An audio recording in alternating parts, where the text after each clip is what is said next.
This is the TSG Multimedia Podcast for August of 2022. We're sponsored this month by the TSG Train Crew on Patreon. Thank you very much. I'm John Abaticola, host of the longest-running train-related monthly podcast out there. We've been doing this every month since January of 2010. This program has evolved over the years into what it is now, a chance for me to connect with you so that you know what kind of content to expect in the coming months. You can find the audio version of this podcast on the first Saturday of every month on all the major podcast places like iTunes and Google Play. And you can find the video version on YouTube. I want to thank all our Patreon supporters who make what we do here possible and invite you to become a member of the TSG Train Crew on Patreon by visiting patreon.com/TSG Multimedia. Supporters get early access to all the features that come out on the YouTube channel, as well as behind-the-scenes info about what's happening with us here at TSG Multimedia. It's a lot of fun, and it helps us keep the lights on. The activities since our last podcast in July have created the longest podcast show I've ever released for this month, so let's just get straight to it. Oh, hi. It's still actually June, but we're doing something today. We're driving up to Carson City. They have something going on called the Great Western Steam Up, and it's a bunch of visiting steam engines that are visiting. And they're going to be, taking trains around their little loop that they have at the museum in Carson City. So it should be fun, and I'm sure that we're going to make a video while we're up there. And yeah, let's go. Okay, so we've made it out to the Nevada State Railroad Museum. This is in Carson City, and it was a long drive, but our purpose here this weekend is to make a video about the event and hopefully get some of the crews that are working on the equipment that's here visiting to talk about their equipment that they have, that they brought from wherever it came from. So it should be interesting, and there's a bunch of people that I know that are going to be here. So it'll be a lot of what we refer to as seeing old friends and meeting new friends. So it should be good.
It seems like a really cool event. They have all kinds of steam engines for this event, and I think they're all going to be fired up tomorrow. So just talking to the people that I know on this cruise, and seems like everyone's excited and should be a good day tomorrow.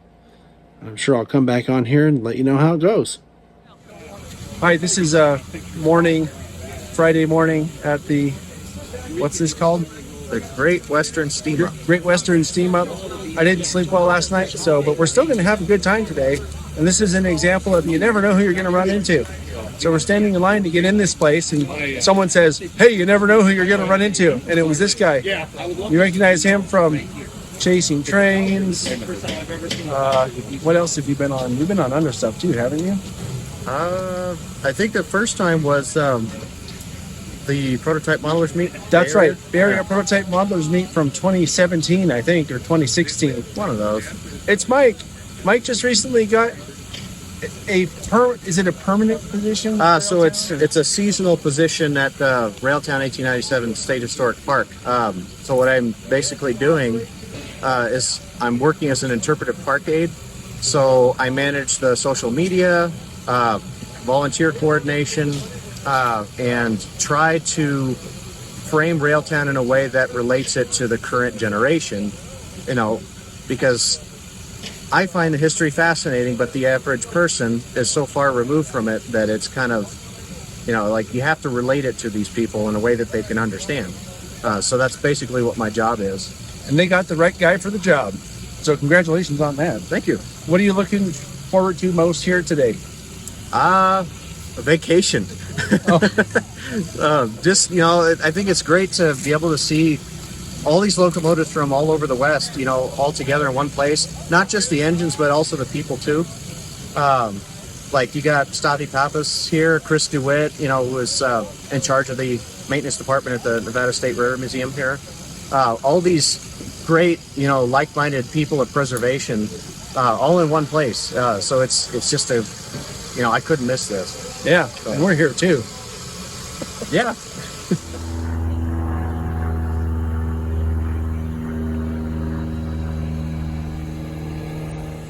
Hey, this is another example of you never know who you'll run into. I kind of thought I might run into this guy. This is Dave Adams, my friend that you saw on last month's podcast about 8 times. Yeah. And he's here today, and this is just a pretty cool event, Dave. What did you come up here for? Well, I came up here for the Great Western Steamer. I mean, this is, how can you turn down steam? I mean, last year you had the big event in Colorado and Mexico. Right. Here you've got it here, and this is going to be the greatest assembly of V&T steam locomotives that's ever existed since the railroad is formed. And other locomotives. Yeah, we've got the Nevada County Narrow Gauge number 5 here. Right. We've got the Chicken, the Santa Cruz Portland Cement Company locomotive here. Let's see, they've got the Russellville Gardenville 8 out in front on static display. Yep. Which got is a picture of that? Locomotive. Yeah, I got a picture of that. And I had the chance to ride behind it when they did a V&T special on the Sierra Railroad in the early 80s. So this is coming. This is like homecoming. Yeah, it's great. He does everything, and the most important thing is a lot of this is narrow gauge. Yeah, narrow gauge, Mr. Narrow Gauge. Well, that's what I model. I model narrow gauge, except for some SP standard gauge. Any steam will do, but narrow gauge is a steam. Yeah. Yep, like right there. Yes, behind the camera. Slim Princess is coming up behind the camera.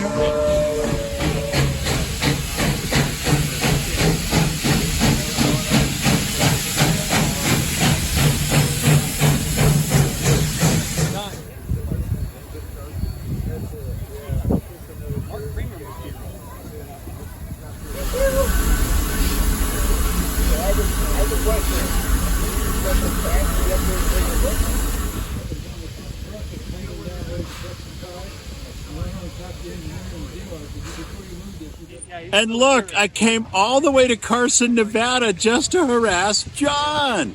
It's always so much fun. You should be at the Great Steam Up.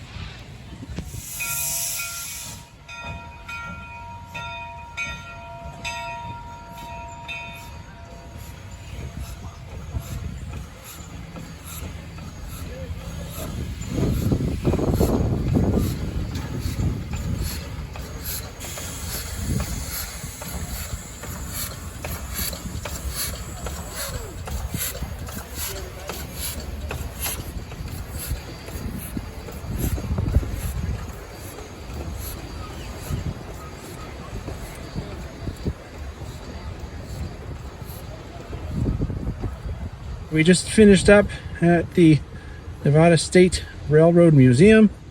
I am completely fried, in case you can't tell from looking at this amazing hair and everything else. Probably sunburned. But we saw a lot of old friends, made some new friends, saw some really cool equipment here, steam engines and such. Got a bunch of the crew to talk about the stuff they brought, got a bunch of the attendees to talk about the event, and the video that's going to come from this event is going to be worth the terrible night of sleep I had last night. So it's all good in the end. And Paul's hiding in the background. There he is. Hi, Paul. Bye. On the way home from the Great Western Steam Up, we came to Lodi, and to this place that I used to come when I was a kid. This is the first ever original A&W restaurant. You know, A&W root beer, this is where it started. And this restaurant's kind of interesting because they have cases full of memorabilia from back in the day. If you look behind me over my left shoulder, you can see Rudy the root bear.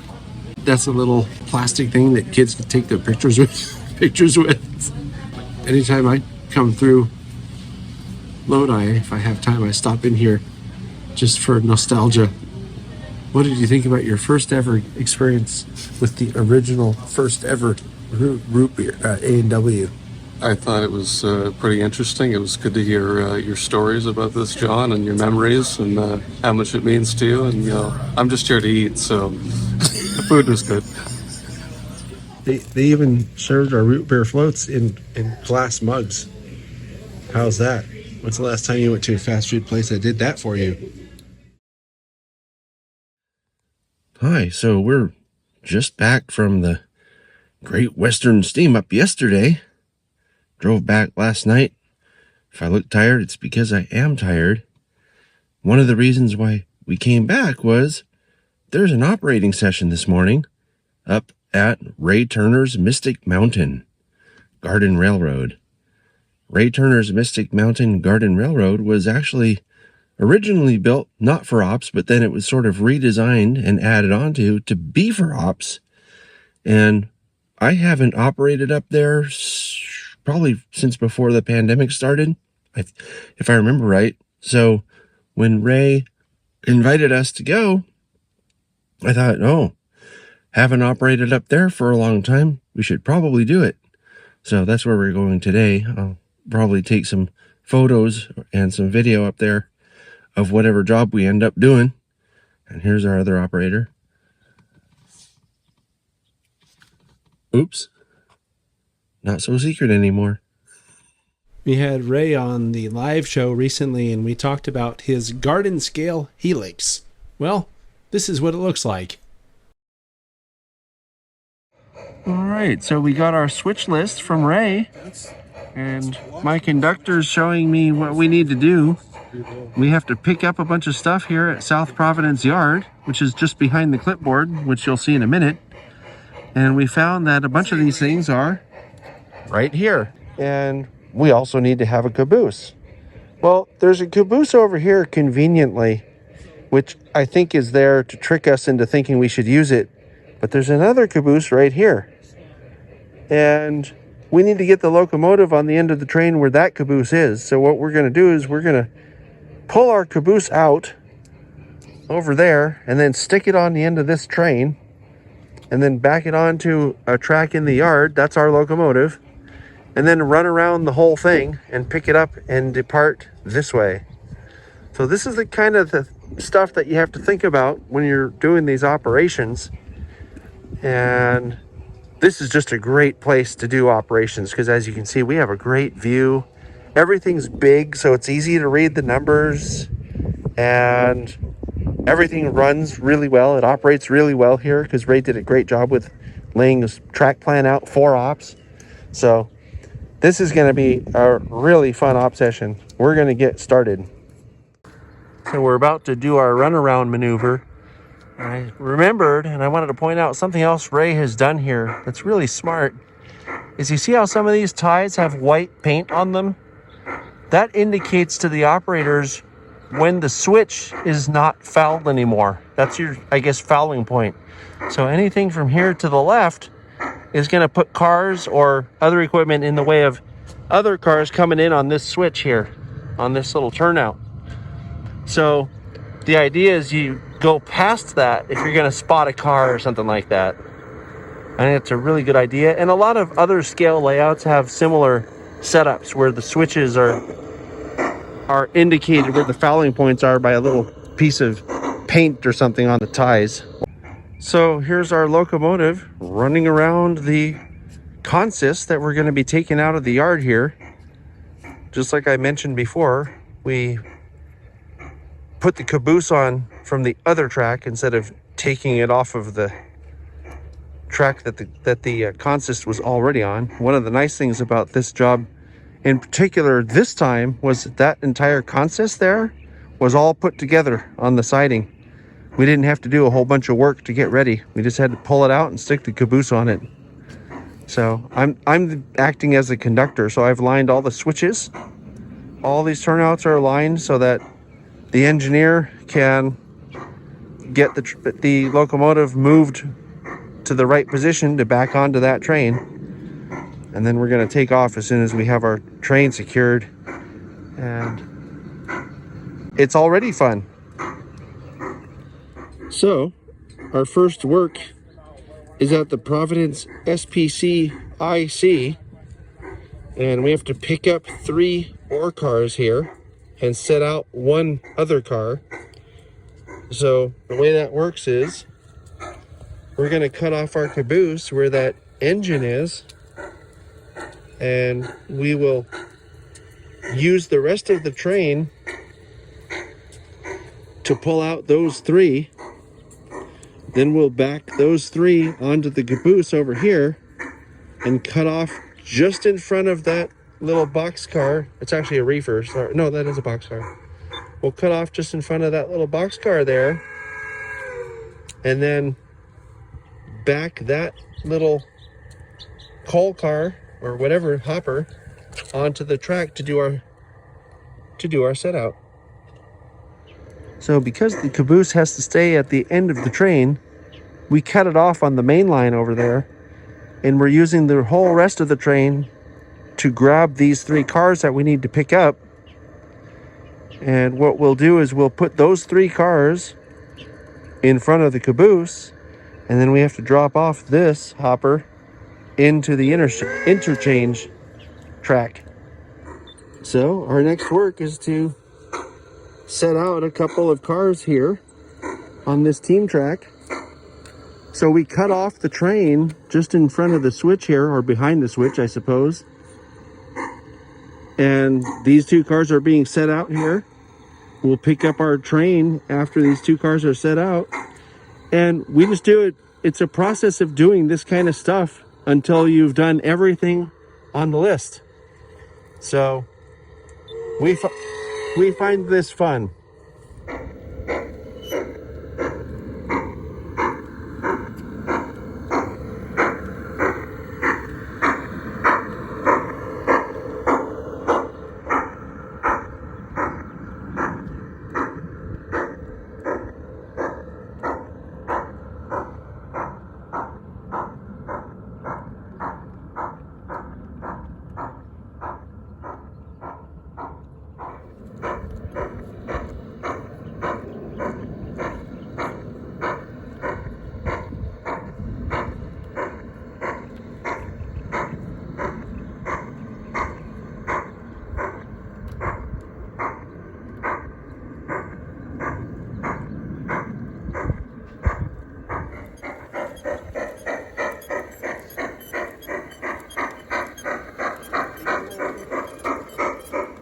See, we're 2 professionals sitting here waiting. These are professional operators on the Mystic Mountain. Hey, who's driving that thing? The cameraman.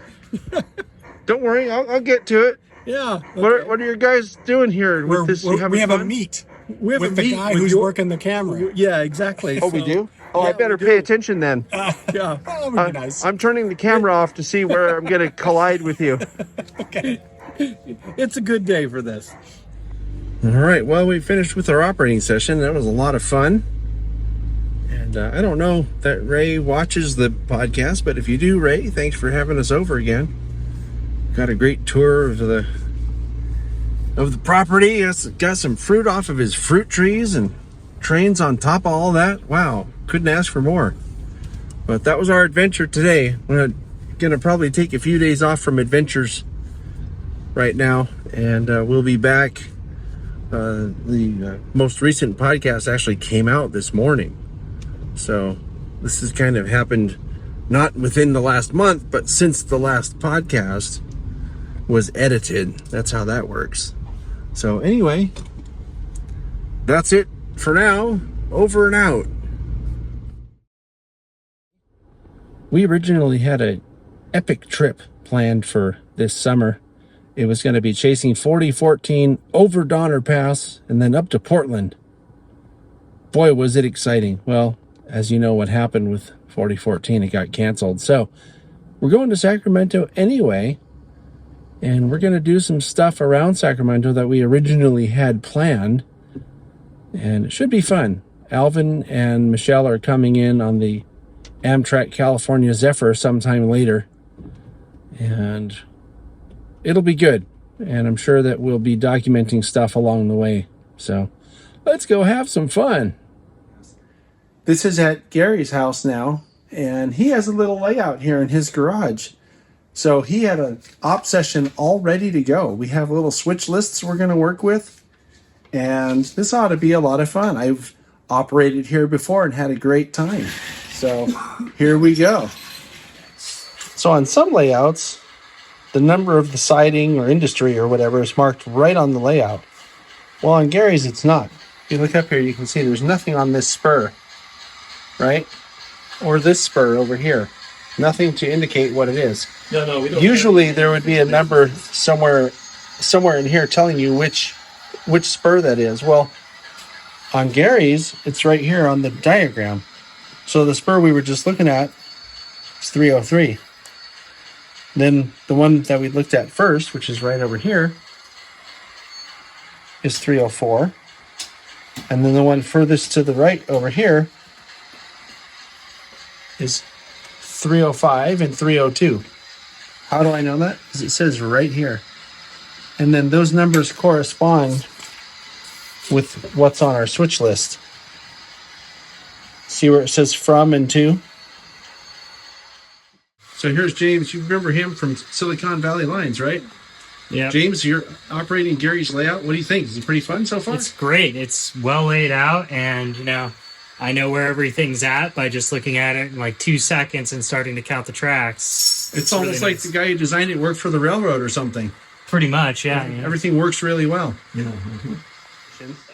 This is kind of an overview of the whole layout. It's kind of a U shape. And then the main yard is just down there where Gary's working.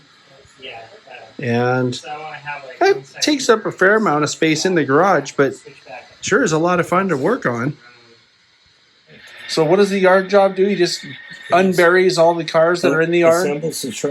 Assembles the train. And now once the train is ready, the yard power gets parked over here. And then this is our road power over here. These Jeeps. And now Gary's going to be the conductor for the other person behind there. That's going to be the engineer. See, so everybody operates here. Okay. We'll line you out. So even though this isn't the biggest layout, Gary still manages to get pretty long trains in here. What is that, 15 cars? 20? How many? I think there's 13. 13 cars, yeah. 12, 13, 14, 15, 16. 16? That's the figures. Oh, I was right the first time. I thought I had 13. Okay. Well, there's only 14. Yeah, but were there 13 cars on your list? No, that's the right number of cars on it.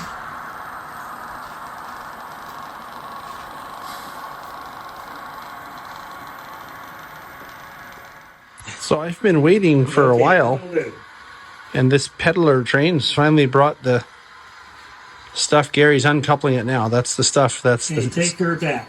That's the second half of my job. What just got left on the siding here. So that's what I'll be working on next. Hi, we're doing something today. As I mentioned yesterday, we've driven up to the Sacramento area, greater Sacramento area, and we're going to go to a place called the Western Pacific Railroad Museum today. It's in a town called Portola. It's about a 2-hour drive or 3-hour drive, depending which route you take. And I'm not going to talk much about that on the podcast other than that it's something we're doing today. And we're going to have a whole episode of Chasing Trains about these adventures. So just know that the Chasing Trains episodes coming up in the near future will have a lot more details of some of the things that I'm talking to you about on the podcast this month. So should be fun.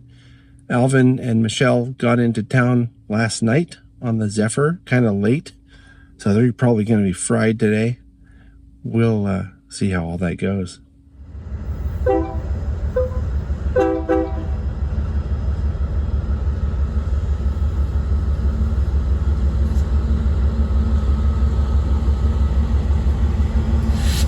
So we're here at the Western Pacific Museum in Portola, and behind me you can see the stack train that we were just watching.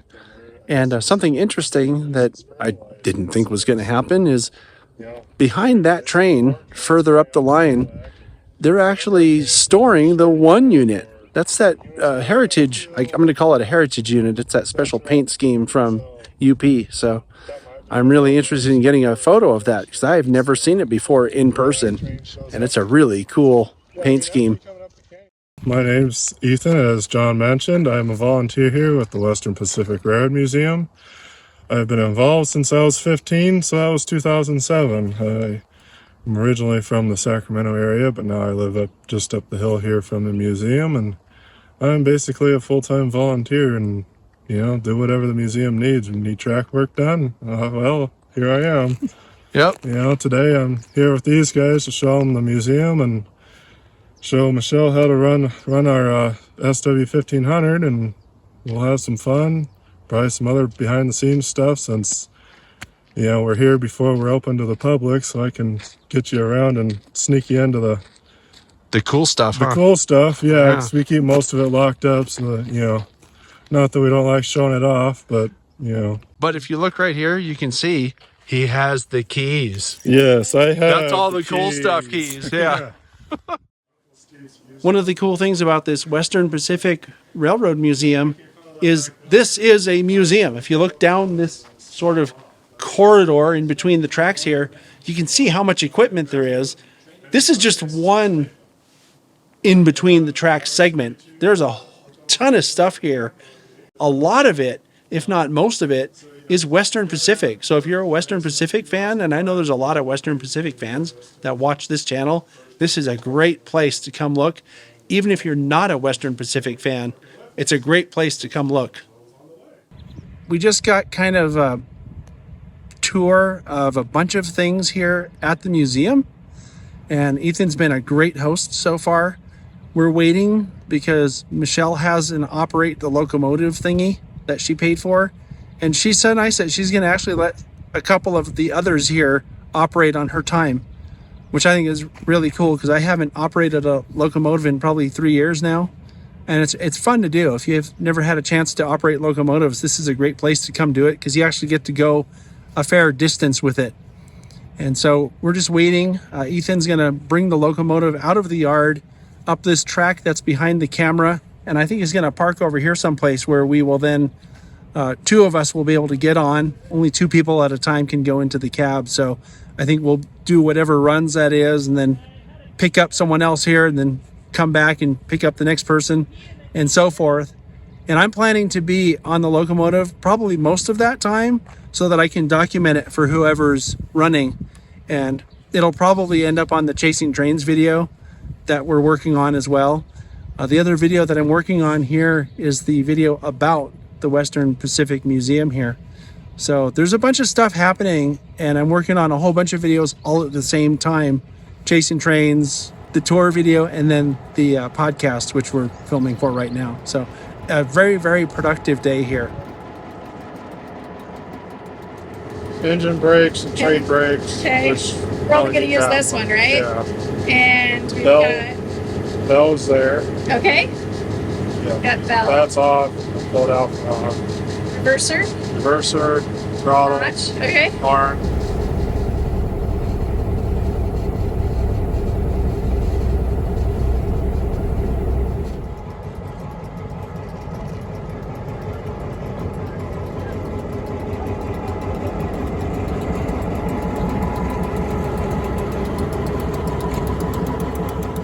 So we're just about wrapped up here at the Western Pacific Railroad Museum in Portola.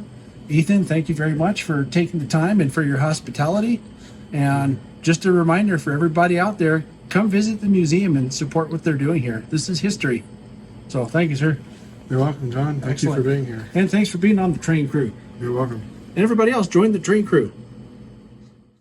Just something else that we did today. Came to Keddie Wye to show Alvin and Michelle and Sid. They haven't been here before. Gary and I have both been here before at different times, but it's kind of sketchy. You can hear cars going by behind the camera. That's Highway 70. So it's pretty cool.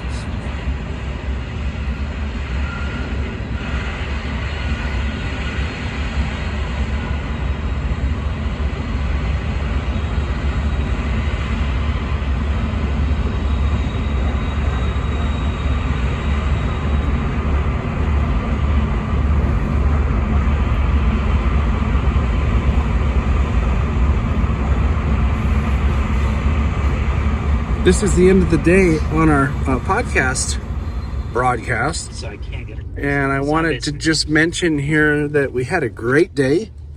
Went all the way to Portola, came back down through the Feather River Canyon, saw a BNSF train on the Y. What a great day. And I got all kinds of great footage for the podcast, which you've seen here now. And also got a lot of awesome footage for a video about the Western Pacific Railroad Museum. And also about, what would it be? I guess chasing trains. So it was a great day overall, and we're headed back to home base here, and we'll be back doing something again tomorrow. Today we're going to go to the California State Railroad Museum. Michelle hasn't been there, so it'll be the first time for her. Alvin has been there, and I believe James also has been there. In case I haven't mentioned it on the podcast here, James Brasil from the Silicon Valley Lines has been also traveling around with us looking at the cool things that we're doing. So it'll be interesting. And then later today we go back to the Bay Area and get set back up as our base from the TSG Multimedia Intergalactic Headquarters.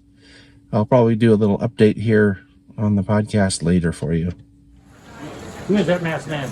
Yeah, no, we've seen this guy here before. Hi, John. Hi, John. Bye, John. Hi. Oh, are you going to say something? Yeah. Oh, bye, John. Hi. Did you say bye or hi? Hi. I couldn't hear you with that mask on. I know. So long. See ya. This is the entrance to the Magic of Scale Model Railroading, the NMRA exhibit.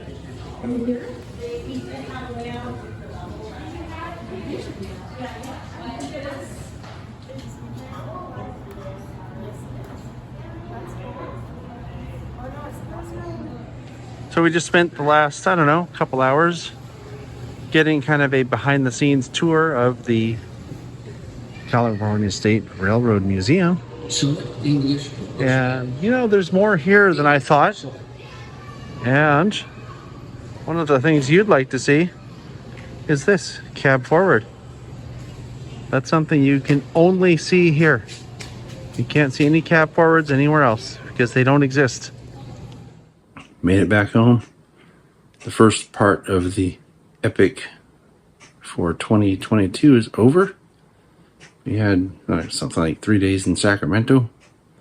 The next 3 days are out here in the Bay Area. And should be fun. We'll check in with you tomorrow.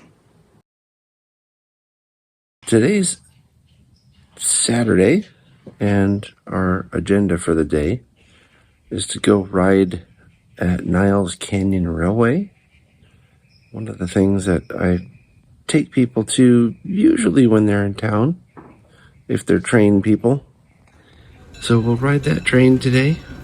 After that, we're going to drive back towards San Jose by way of Santa Clara and stop in at the SBHRS. So should be a good day today. And I'll probably come back on with some updates later. Hey there. This is one of those things where you know who you're going to run into. I talked to Chris this morning.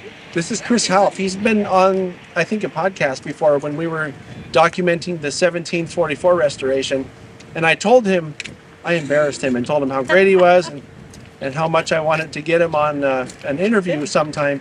So we're here with Michelle, and I thought, oh, Chris is here. Why don't we talk and we can arrange a thing, and we'll have Chris on the plan is to have Chris on the live show in August. So this is very relevant. And I'm only getting to see one locomotive run today, so I want to see Chris's photos of all the things that run here at Niles Canyon. So I'm excited to learn more about it. It'll be cool. Very cool. Thank you, looking Chris. forward to it. Yeah, The thanks. dude has 250,000 pictures of Niles Canyon. And he's out here. You can see he has his camera. This is how I see Chris when we're up here running around. Oh, and before I met him, like formally face to face, I'm like, oh, it's the guy with the camera again. Oh, it's the guy with the camera again. Oh, it's the guy with the camera. If I'm not painting, I'm taking pictures. Yeah, that's the other thing too, right? We didn't talk about that last time, but you also do the painting of the cars. I do, but yeah, I do mostly most of what I do here is painting and lettering. You paint the 1-to-1. Yeah, I do the 1-to-1 Okay. scale. I'm miserable at anything smaller. And I'm just miserable. Hey, this is one of those times when you not sure you're going to run into someone, but you do anyway. This is Henry Baum, the current president of the Pacific Locomotive Association, who runs and operates the Niles Canyon Railway. And it's nice to run into you, Henry. What's going on with the Niles Canyon Railway these days? Thank you. I'm glad to always have a chance to chat with you and get into your podcast. Yeah. Our biggest need right now is volunteers. Yeah. Right? It's very difficult coming back from COVID to get people to come out again. Everybody's a little gun shy, and we're looking for new people. We're honestly looking for younger people. Right, our average age of volunteers is in the 60s someplace, and we need to lower it. And bringing in volunteers, at any age, we don't care how old you are, but we need more people, and we want people who are going to come out and volunteer and stick around. Sure, being active is important. We have a lot of fun out here. Our volunteers, they all talk about how much fun they have volunteering out here. So it's not like, you're going to have a lot of serious issues and things like that. We all get along. We all take care of each other. We watch out for each other, which really makes it wonderful for us. And our volunteers, we always run into the people who say, well, I don't know anything about railroads and trains. I was going to mention that, yeah. I didn't know anything about them either. In fact, I grew up in Chicago, so I hate trains. Right? Well, you hated trains. I hated trains. Yeah, I've learned to appreciate them now, and they're a lot more fun when they're your trains, right? Than when there's somebody else's trains blocking your traffic. Yep. So, it's very enjoyable to volunteer out here. What you don't know, we'll teach you. Right. We will show you the right way to do it. A lot of these things, we've been doing it for 20 years and still learning that there's better ways to do it. One of the things that I learned when we did a video down at the yard, I don't know, a couple of years ago, where Henry went around and showed us a bunch of the equipment there. You may remember that. And one of the things that I remember hearing you say there was some things you run into you still don't know and you learn together, which is also a great way to grow. Yeah. So yeah. We're figuring things out. How to repair some of this stuff. There's no books. Right. The people who knew are long gone, and so we have to figure this stuff out for ourselves, and we have a good time doing that. Yep. And honestly, we make mistakes. Right? It's not the end of the world. These things are very hard to clean. Yeah. You have to really screw up big time to do something, that will damage the equipment. It's more a matter of, are you happy with what you did? Right. And we run into a lot of, I'm doing it over. So sometimes that makes for fun things to laugh about later too. Oh, yeah. Oh, remember that time when you did that? Yeah. So it's ncry.org is the website. Definitely worth looking up. And I think that a lot of people are hesitant to volunteer because they're intimidated by the size of these things. But everybody that I've been involved with here over the past 15, 20, almost 20 years is easy to talk to, very approachable, very down to earth, and it makes for a lot of good times. And I know a lot of people that have volunteered here have become lifelong friends too. Yeah, so absolutely. You do make a lot of friendships. You like to get together and talk and reminisce. Right, is part of it. So the longer you've been here, the more stories you have to tell. Yep. And the new people like to hear the stories. Yep. Which is great because we like to tell them. Yeah. But it's just it becomes a labor of love, too. That you can't wait to come out here to volunteer. Yeah, it's really important. Come ride the train. Come volunteer. ncry.org. And you can. You got 2 trains now. I saw the M200. Yeah. So that's pretty exciting for us as well. What he's talking about is the M200, which is the former skunk train. I guess it's a rail bus, right? It's a rail bus. Is running east out of Pinole today. We might catch a shot of that or catch a still of it or something to show people what it is. But yeah, it's very cool. Turn around. Yeah. Actually, why don't you just turn around and you can see it down there.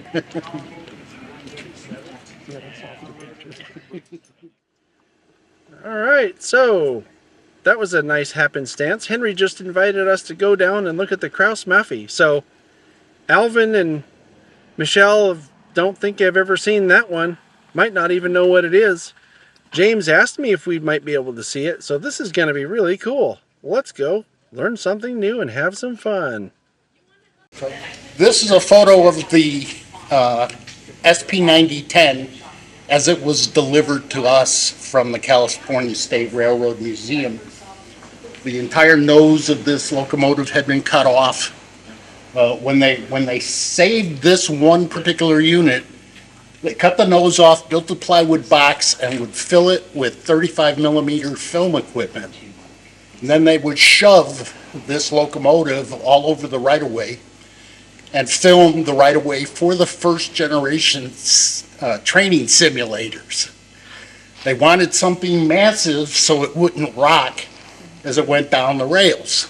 So they pulled the front transmission out to give the guys who were running the cameras a place to work and change film and things like that. So that was gone. And then they cut the gearboxes out of the bogies or the trucks so they didn't have all that mechanism grinding away while they were shoving it around. That's why when we got it, we knew it would never run again because those parts were gone and they weren't available. We rebuilt the nose. What was interesting too was people who had salvaged parts from these things when they were scrapped up in Sacramento started bringing the parts back. These 2 doors on this side of the nose are original doors from a different locomotive, but it was something somebody salvaged and they brought them back. So a lot of what you see here came out of people's basements and garages of people who were excited about us restoring this thing. Like I said, we had no intention of it running until one of our members in England started doing some homework, and he found out that when they scrapped all of these, 5 sets of bogies were sent to Austria to a company called Placer, who makes railroad maintenance equipment. And they used those trucks in their ballast cleaning machines, which are block-long machines that move very slowly down the right-of-way, dig all the ballast out from under the track, clean it, put it back down.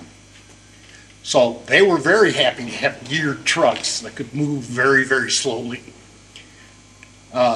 He did more digging, and he found that one of those machines still existed. Got us in touch with the people who owned it. They said, well, we're scrapping it. We're getting a brand new one. So Well, can we buy the trucks? The guy said, sure. So when they scrapped it, we got a telegram, I think it was, that said, the ballast cleaner has been scrapped, but we saved you the trucks. So we were able to buy those, had them shipped over here, took like 9 months to get here. You've heard of slow boat to China? Well, this was even slower because it stops at every port all the way, but went through the Panama Canal. They got here. We had to get 250-ton cranes to lift this thing up so we can put the one truck for the rear back underneath it, because the gearboxes are about this tall. So to slide the truck under, you got to get the locomotive that high up in the air. And then a gentleman from Germany showed up. He read about this in a model railroading magazine over there. And he said, hey, I'm in town. Can I come and take a look at it? We arranged for him to come and look at it. And he says, this is really great. What do you need? We said, well, what we don't have are the shafts. None of the drive shafts. We had one. It didn't fit anywhere, so. And he said, well, my company makes those drive shafts. Oh, wow. And we have them in stock. Wow. They still use them. They're available. So he sold us the required drive shafts for the museum price, as he put it, and shipped them over here. We put them in, fired the engine up, and it moved. Wow. Wow. We couldn't even start it without the drive shafts because the starter's actually on the transmission. So you got to have the transmission coupled to the engine. To do that, the engine, of course, is a Maybach. So those of you who are very, very rich know what a Maybach automobile is. Well, those people make these diesel engines.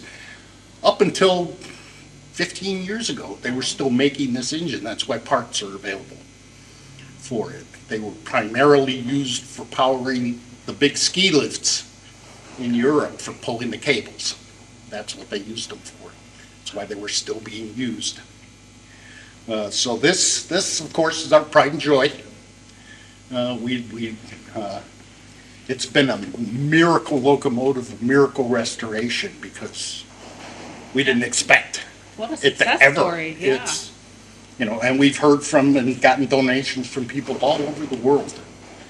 And A real community of people Yeah. it took to put all this back together. it's it's been incredible. Like I said, the turbochargers of those lumps over there against the wall, they are still have to be reworked and put back on. They're a little bigger than the turbocharger in your car. So in case you don't remember, this is the frame for the 1744. The drivers are up in Sacramento getting worked on in that ongoing series we have of the restoration of 1744. Pretty cool stuff.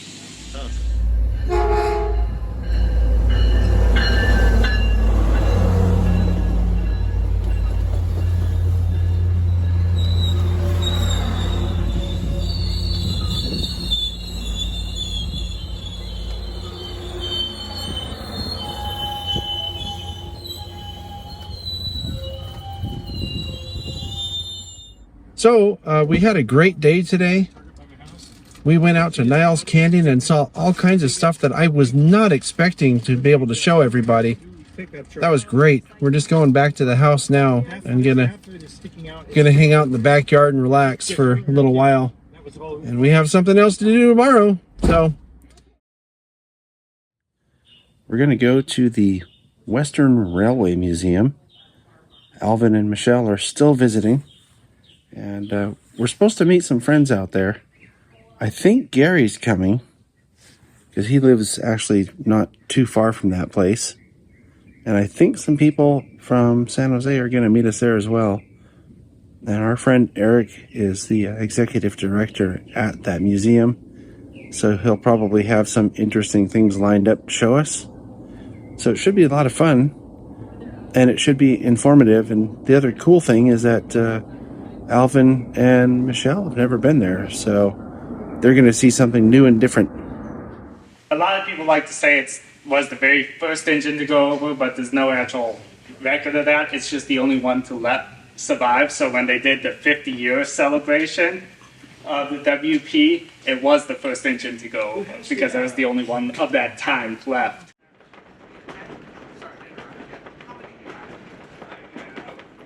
All right, so we came out to a place called Pantano. I've never been out this far on the Western Railway Museum's tracks. Really cool. See a lot of wind turbines, and I guess there's a marsh over here. It's pretty cool.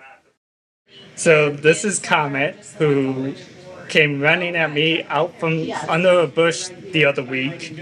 I almost stepped on him because he came running so fast, meowing at me. But he was just a sweetheart right away. And the running joke is Eric now attracts cats after being orange cats, after making dirt famous. I mean, I didn't attract dirt to Nevada, but I did help him get DJ. Yeah. And now, lo and behold, an orange cat comes out of the blue and follows me. So we named him Comet after the name of the old SN train that used to run on the line here. The passenger train from San Francisco to Sacramento was the Comet, while the train going the other way was the Meteor. So if we get another cat, we already have a name set, but one at a time. Oh, just a quick update for the podcast here. We went to the Western Railway Museum, had a great time. Eric Bensis showed us around, gave us the VIP tour. We got to ride the train out to basically the end of their line, rode it back. Great time. I haven't ridden a train out there in a long time.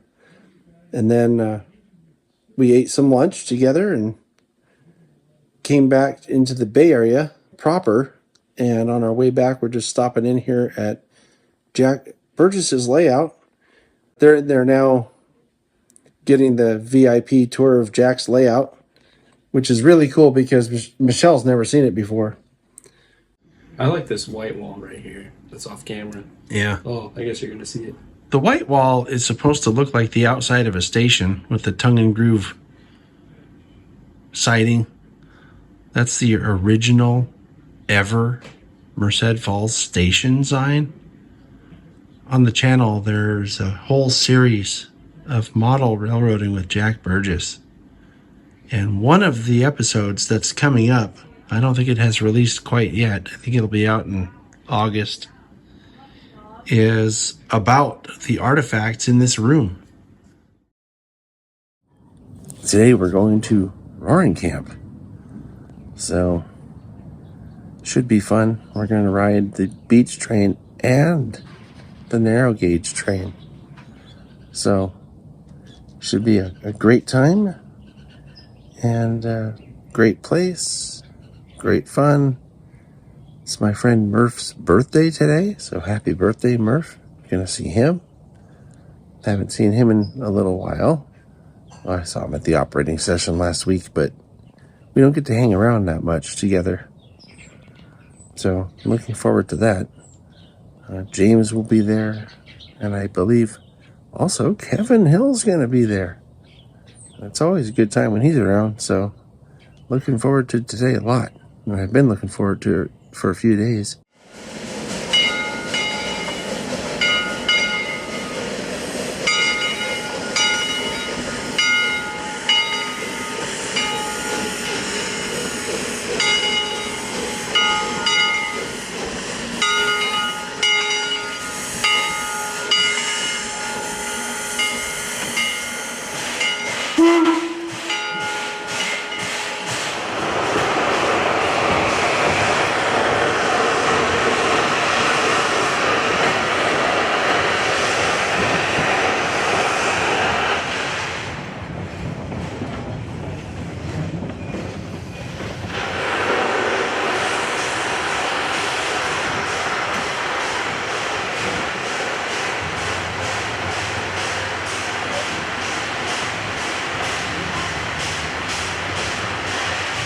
And there you have it, ladies and gentlemen, the cleanest ducks in all the western United States. So we finished up at Roaring Camp, and we're doing something that I wasn't sure that we'd be doing today, but here we are now at the Fern Creek and Western Garden Railroad. And we're going to go in and talk to Paul and Eric. And I think Paul said they have some trains running here today. So we'll see what happens.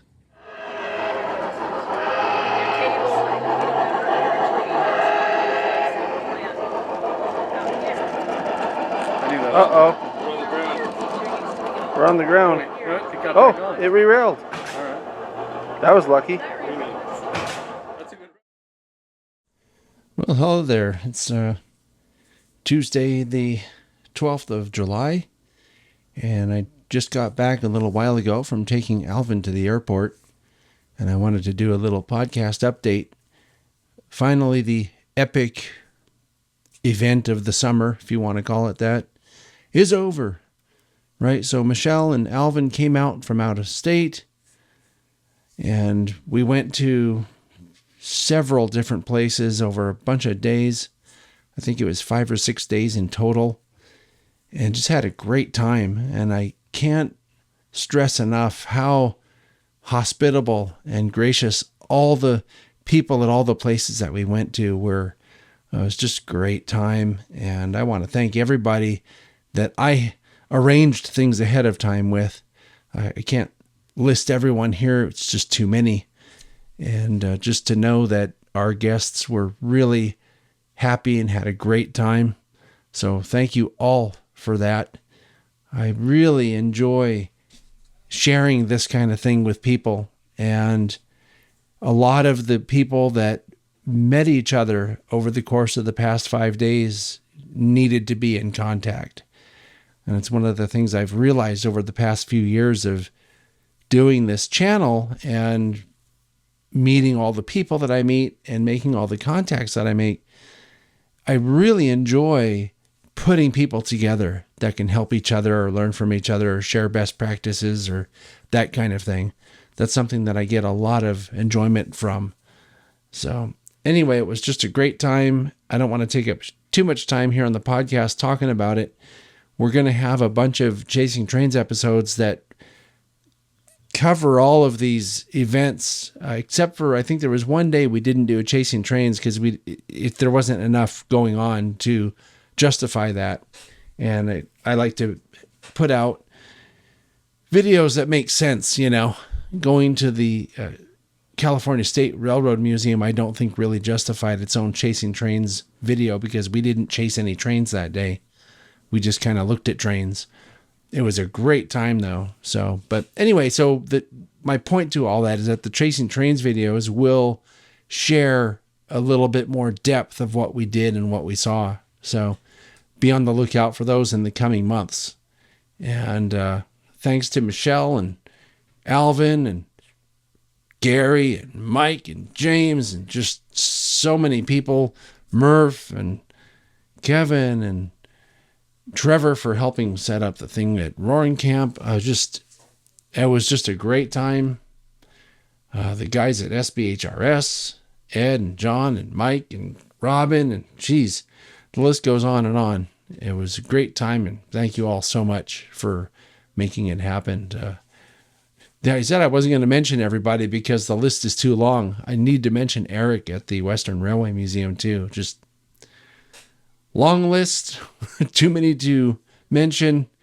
Probably forgot someone in that short list I just did. Sorry about that. You know who you are, and thank you all very much for making the visit of Alvin and Michelle as enjoyable as it was, really, for all of us. So I'll come back when there's something else to report on the podcast. Oh, we're doing something kind of train related today. I'm down here at Silicon Valley Lines, and you recognize this guy. That's James again. And what are you doing here today, James? Getting ready for the open house tomorrow. Our virtual open house from 10 a.m. to 3 p.m. Although this is coming out later, so. Yep, by the time this comes out, it'll be a couple weeks ago. Yeah, but if you want to watch it, it'll be up on our YouTube channel or whatnot, so you can see if you want to stick around next time. Yeah. I don't know when we're going to do our next one. For the next open house too, right? Yep. Yeah. Because you do them all the time. Yep. And we're doing these virtual again because we're still dealing with this county. We're going like this. Right, you can tell I have my mask on too. Yep. I look better behind the camera, but in case I end up in front of the camera, I look better with the mask on anyway. So, but yeah, this is the virtual open house where people do virtual ops. Yeah. And I don't know, I've done it and I thought it was pretty fun. So yeah, a lot of people haven't done that kind of thing, are not able to do that kind of thing. So I still think it's cool that you guys are maintaining the virtuality of it. Yep, we didn't plan to get rid of it when things kind of started going back to normal, and then now they're kind of going back the other way, so we're still prepared to do it. Yep. It's good. I think virtual stuff needs to be here to stay. Yep, because you can include everybody. If one of our members can't make it down, they can run remotely from wherever the heck they are in the world. If they're in Hawaii on vacation, or we have members who are 6,000 miles away or whatever. Sure. They can join in. Although I got to say, James, if they're on Hawaii on vacation, well, I don't know. I mean, if I were in Hawaii on vacation, I wouldn't be calling in to do virtual ops. Sorry. Yeah. That's just me. Well, there is some train stuff to see over there, so they could be doing that instead. It's always about the trains, isn't it? Pretty much. All right. All right. A couple months ago, maybe a few months ago, I asked Jack Burgess if he could maybe fit me into one of his op sessions in the coming months. And he said, sure. Then he got back to me not long after that saying, hey, I'll run some special op sessions. You can invite people. So I went to my TSG train crew list and invited people that I knew are interested in operations. And we have our first of these op sessions today. So that's what we're going to do. I'm headed over right now, or we are headed over right now to pick up Dave Adams, or to meet Dave Adams. And we're going to go up and meet John Wiley and our other friend Robin Gilstrom from the SBHRS and have a nice operating session on the Yosemite Valley Railroad today. Thanks very much, Jack. And I may do a little update after the session, or maybe something during the session. We'll see. But let's go have some fun. So we're here at the layout, starting the op session. I'm running a job that's called the Rock Train. It's number 11 on the trip down, and I think it turns into number 12 on the trip back up. And the train starts up here in El Portal, and I've picked up my caboose and I'm ready to depart. But if you look on here, this is our fast clock. Can you see this? It's actually 6:50 or 6:51, something like that. And if you look on my timetable, I'm not supposed to leave until 8:10. So I'm just waiting over here just inside the yard limits until the fast clock tells me 8:10, at which point I will proceed with my trip down the hill. And the timetable also gives me other information about when I should arrive at places, when I should depart places. There are certain times in bold at certain stations on the line where there's a meet that's supposed to take place.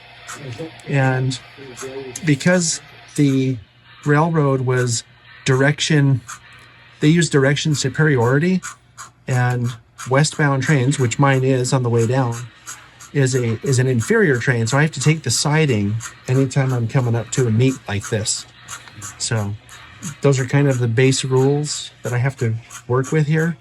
And hopefully when I do these little clips on the podcast like this, it'll give you an idea of how operations work. And that's what this is for.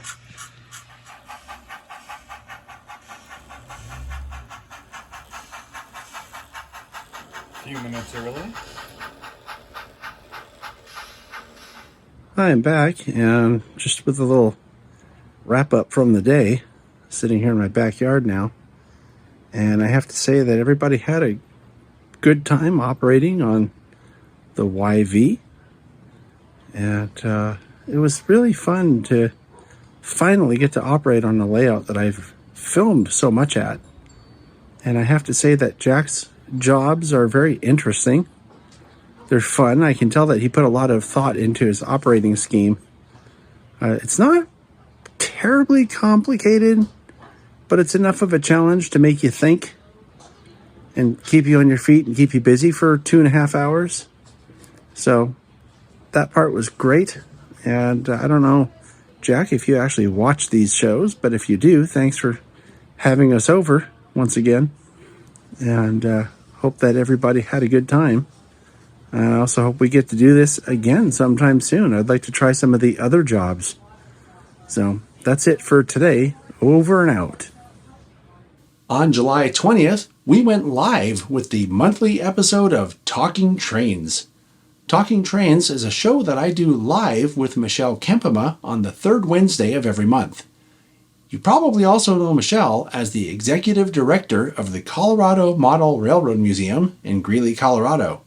We talk about anything and everything having to do with trains on the show, and we usually have very interesting guests on the show with us. If you miss us when we're live, you can always catch us on a replay. In July's episode, we talked to our friend Al Hovey from New Mexico about youth in model railroading, and then spent the remainder of the show talking about the recent trip that Michelle and our mutual friend Shakalaka Bro Alvin Gilbert from Salt Lake City made out to California for an epic train adventure. Hey, we're doing something today, so I thought I'd come on the podcast and talk about it. So today, we're at Jim Providenza's house, and we're going to do an operating session with someone from the Pacific Northwest named Jacob Wright. Jacob, I think, is 13 years old now, and I first met him on our virtual events that we were doing last year. So this is the first time we're getting to meet him in person. Should be fun. I'm really just the engineer, but the conductor could tell you what we've been doing over here.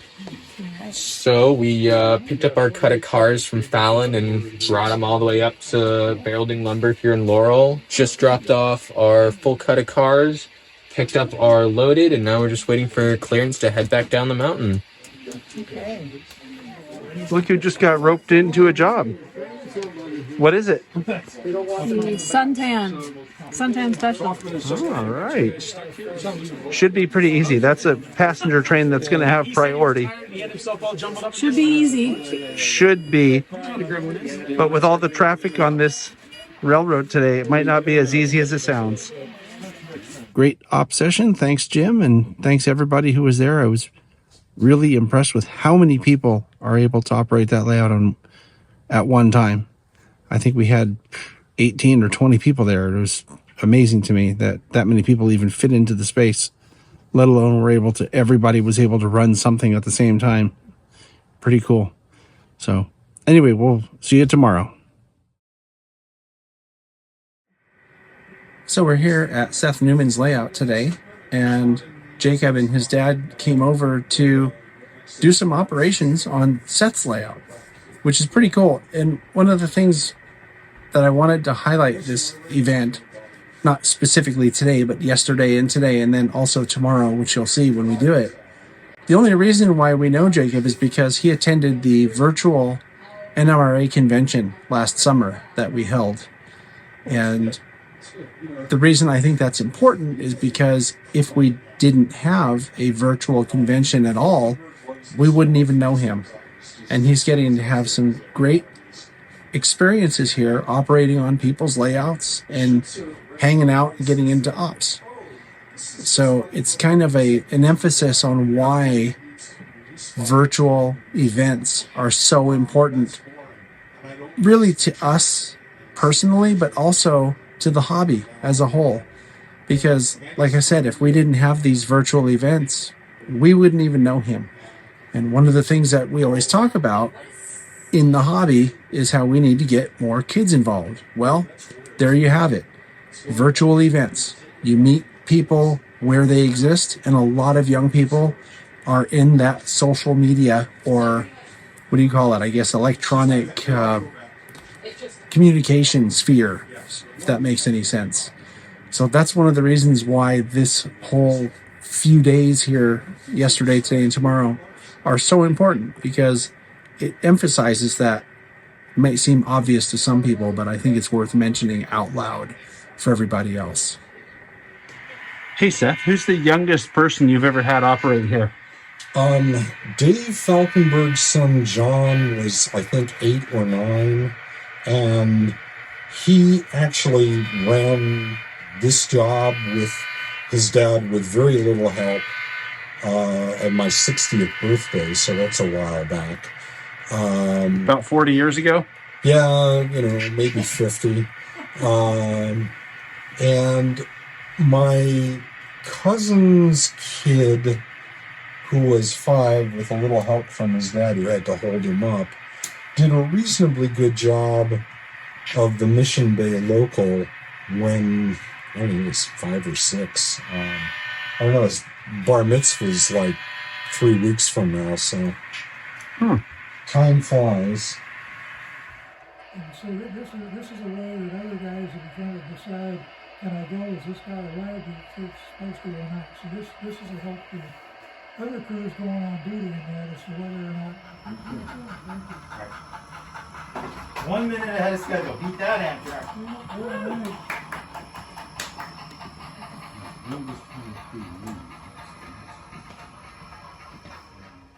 Hi, we're leaving Dave Adams' house now, and we had kind of an abbreviated op session here with just 5 operators plus Dave as the dispatcher.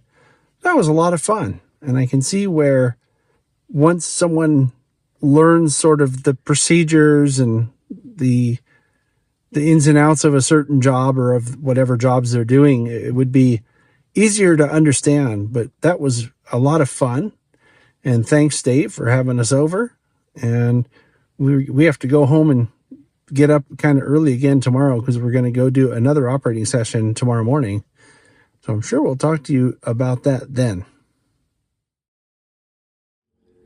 Hi, it's Saturday morning, and we're doing something today. Once again, we're at Jack Burgess's place to do an op session on the Yosemite Valley Railroad.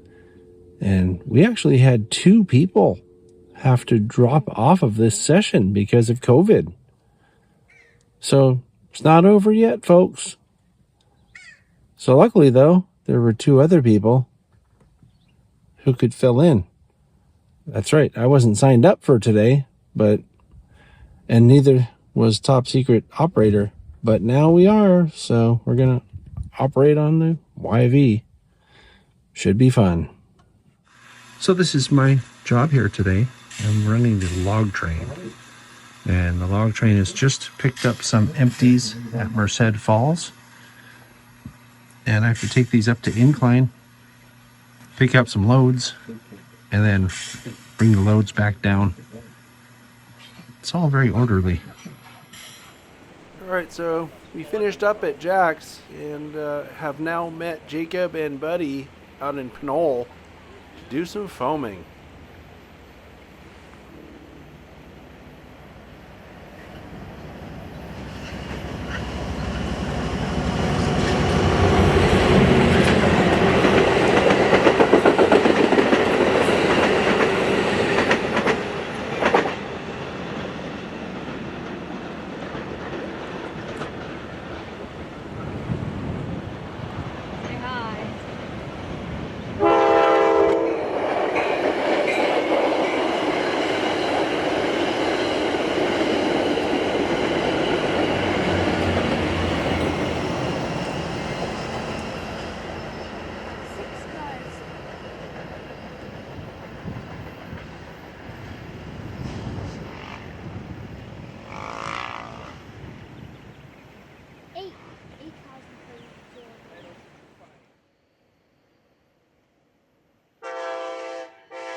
Well, I'm down here in the beautiful Bay Area mainly because of virtual NMRA clinics.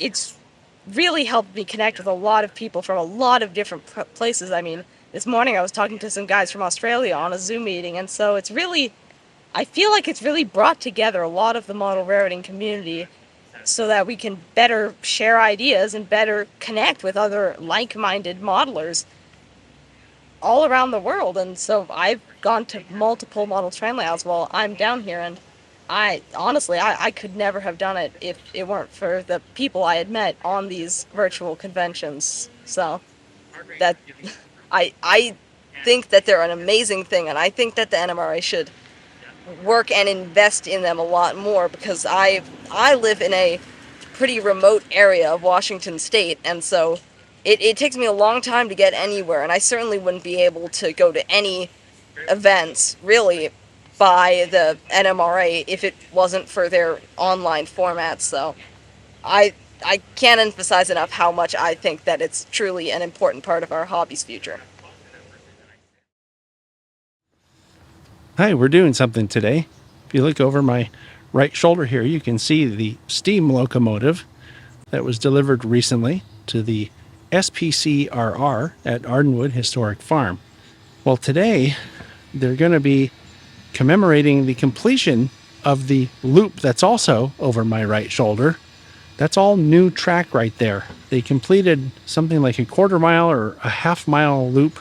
I don't remember the exact distance, but it's going to add something like 20 minutes to their round trip from the front of the park here. So we're here to document their Golden Spike ceremony, and that'll be on a video coming to the channel sometime in the near future. So it's pretty exciting, and we're really happy to be here.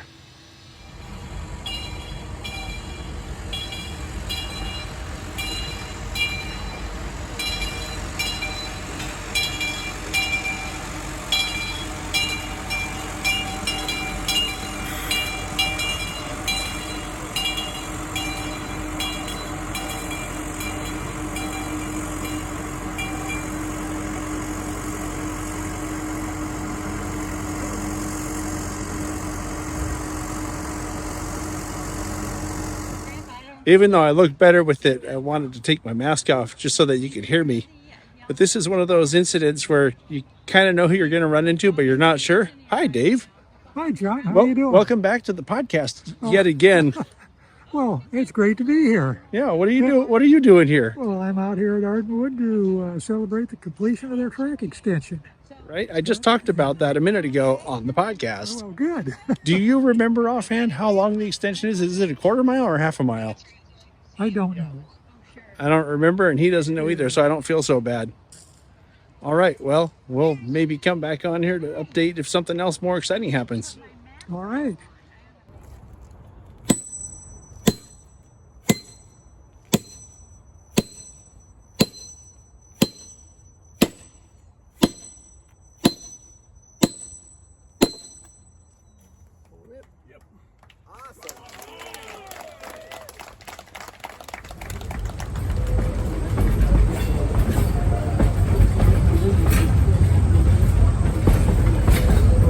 So we're just wrapping up here at Ardenwood, and I have to say there are two big takeaways for me here today. One is this new extension of track, making the ride much longer than it ever has been before, is a huge draw. And the second really important thing that's happening here is that they now have a steam engine that's going to be operating at some point in the future. And having a longer ride and having steam here are two huge deals. And I think if you have a chance to get out here to Ardenwood, you ought to come out and see what they're doing. If you have a chance to volunteer here at Ardenwood, you should come out here and see what they're doing, because there are some really exciting things happening here and things that are going to make this a real destination for people. So that's it from Ardenwood, signing off. So, as you can tell, if you're still watching at this point, July was the busiest month we've had around here in a long time. Maybe even the busiest ever. And with that, we come to the catch of the month. Ethan Doty sends in this photo. It's a Western Pacific boxcar being delivered to the Western Pacific Railroad Museum in Portola, California in June of this year. And this shot comes from Nick LaRusso, who caught the Union Pacific 1 unit, number 1979, on July 20th, south of Madera, California, just off Highway 99. If you have a catch of the month that you'd like to share, please send it to podcast@tsgmultimedia.com. Be sure you own the shot and include the whats, whens, and wheres of the shots you send in. And now for this month's program schedule. On August 12th, that's next Friday, we have a product spotlight. On August 13th, it's the Great Western Steam Up. On August 17th at 4 p.m. Pacific Time, it's TSG Live Talking Trains. On the 19th, we have an episode of N-Scale Friday. On August 20th, it's the Pacific Coast Railroad at Santa Margarita Ranch. Then on the 26th, we have another product spotlight. And finally, on the 27th, it's Model Railroading with Jack Burgess. That's just about all I have for you now. But before I go, I'd like to ask you to please consider joining the TSG Train Crew on Patreon. It's as cheap as 7 cents a day. It gets you sneak peeks of upcoming features without any ads, and it helps us keep the lights on around here. It's at patreon.com/TSG Multimedia. Okay, now it's time to close the book on the longest TSG Multimedia podcast ever. I'll see you next time.